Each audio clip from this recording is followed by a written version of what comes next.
Everyone, তোমরা কেমন আছো? আশা করি সকলেই ভালো আছো। সকালবেলায় তো ঘুমার থেকে উঠেই 6টার সময় পড়তে চলে গেছিলাম। সে তো আমার ঠাকুরের জন্য ছোট্ট সাজিতে ফুল তুলে নিয়ে আসলাম।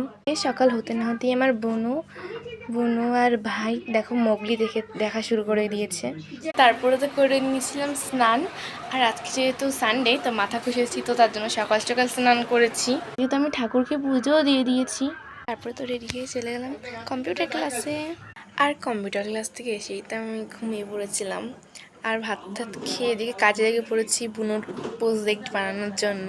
তো দেখো এটা কেমন হয়েছে কমেন্টে অবশ্যই বলো। কিন্তু আমি অত ভালো আঁকাতে পারি না, কিন্তু যেটুকু পারি মোটামুটি ভালোই পারি। আর এটা হচ্ছে আমার বোনের স্বাস্থ্যসাথী শিকার প্রজেক্ট। আমি ডোমিসের এই রংটা দিয়ে করেছি, পেন্সিল কালারগুলো দিয়ে করেছি। আর রংটা কিন্তু কোয়ালিটিটা খুব ভালো, তোমরাও তো বুঝতেই পারছো।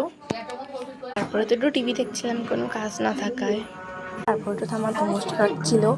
আর আজকে যেহেতু মাথা ঘষেছি, চুলটা অনেক সিল্কি, আর চুলটাকে ভালো করে একটু আশ্রিয়ে নিলাম। তারপরে তো খেয়ে নিলাম তরমুজটা কিন্তু খুব মিষ্টি ছিল। তো আজকের ভিতরে এই পর্যন্তই। টাটা সকলকে, বাই বাই। দাঁড়া আর একটা কিছু দেখাই। এটা হচ্ছে ফুটি, গরমের জন্য বাবা আজকে রাতে ফুটি এনেছে। এটা খেতে আমার দারুণ লাগে। লুজ ফুচকা এটা বাড়িতে তেলে ভেজে করা হয়। কালকে আমরা এই লুজ ফুচকাটা করবো। আর এটা খেতে কিন্তু দোকানের থেকে অনেক ভালো টেস্টি লাগে। তেঁতুল কালকে ফুচকার সাথে টক ঝোল করার জন্য বা তেঁতুল এনেছে।